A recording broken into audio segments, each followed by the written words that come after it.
boy, they've done it again. If you remember, a while back I showed you a guitar by Moore called the GTRS W900. In fact, I still have that guitar right here and I still love it. The gimmick, if you will, that sets GTRS apart from other guitar companies is that their guitars have pretty much an entire amp plug-in suite baked right into the instrument, but that's not the reason I love them so much. While those super versatile and customizable amp sims are definitely a major bonus, and something that I do use every single Thursday in my live streams on YouTube where I learn songs, mainly because my second gen Focusrite is one generation too old to be able to capture plugins from my computer, that whole techie gimmick is really just a cherry on top with these guitars. Like, for what you're getting, the price is more than justified, and honestly I'd say that the price would be justified even without all the techie crap inside it. Especially because these pickups sound so good just plugged into a real amp, even though that's not the focal point of this guitar. And that's why the W900 is one of my most played guitars at this point.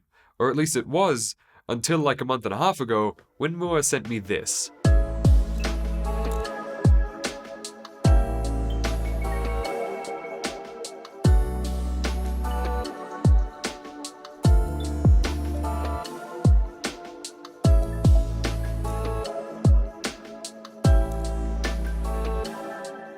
This is the GTRS M800, and it's Moore's latest addition to the GTRS roster. As you can tell right away, it's even more metal-oriented than the previous models, and I genuinely couldn't love it anymore. I love this sort of aesthetic blend of kind of an Ibanez RG style guitar, but with sort of a unique touch to make it their own. It's equipped with a set of fantastic locking tuners, a string-through hipshot style hardtail bridge, 24 stainless steel ball end frets, meaning there technically isn't even any need for a balloon test. That's not to say I won't do one in a second anyway. 2 humbucker pickups, visually at least clearly in the style of like a DiMarzio deactivator set as opposed to the more generic looking ones in the headless, and a very modern bolt-on construction which I absolutely adore. I'm definitely more of a bolt-on guy in general, which I feel like especially in the metal guitar scene is a very hot take these days, but I kind of just like the neck joint telling my thumb where to stop. But this more sleek and subtle variant is definitely always nicer than a big, clunky, chunky Fender joint. Besides that, the guitar has the exact same techie specs as its predecessors, and it comes in either a really nice, like, pearl black finish, or this wonderful pearl white, which has a slight sparkle to it that I don't think you can see right now,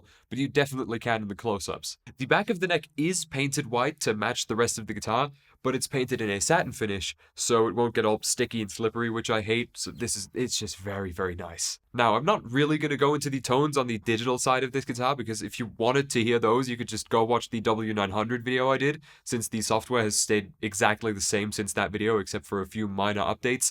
But the tones are exactly the same. They're still as good, but, it's just, there's no reason for me to make the same video twice. But I am going to plug it into an amp for you after the balloon test.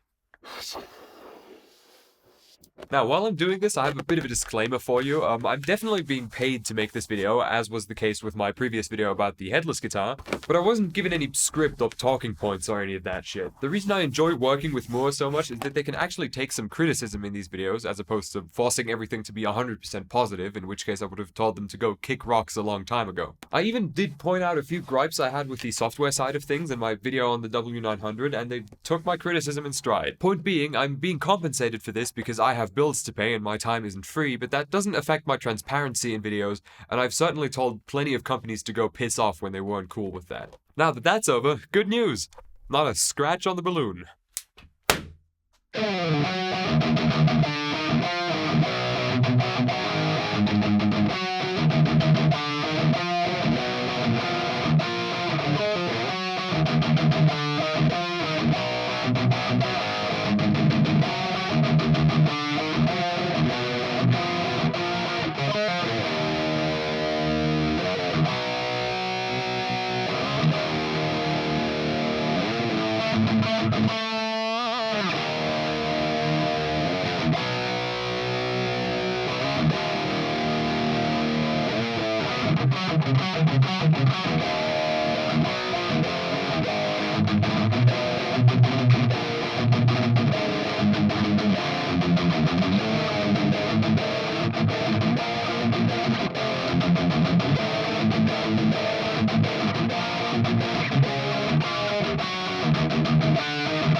I don't know about you, but I think that sounded pretty sick. So, I guess this is the end of the video. Thank you for watching. Big thanks to Moore as well for sending this thing out and giving me, money to pay my car off with. If you enjoyed this guitar, then there's affiliate links for it in the description. If you enjoyed the tones in this video in general, then I put all the gear up on screen that I was using, and a bit deeper in the description there will be affiliate links for that stuff as well. Thank you so much for watching. If you enjoyed this video, then a like would be much appreciated. Latest video somewhere up here. Subscribe somewhere down there if you feel like it. Leave a comment, hit the bell. I'll see you around. Goodbye.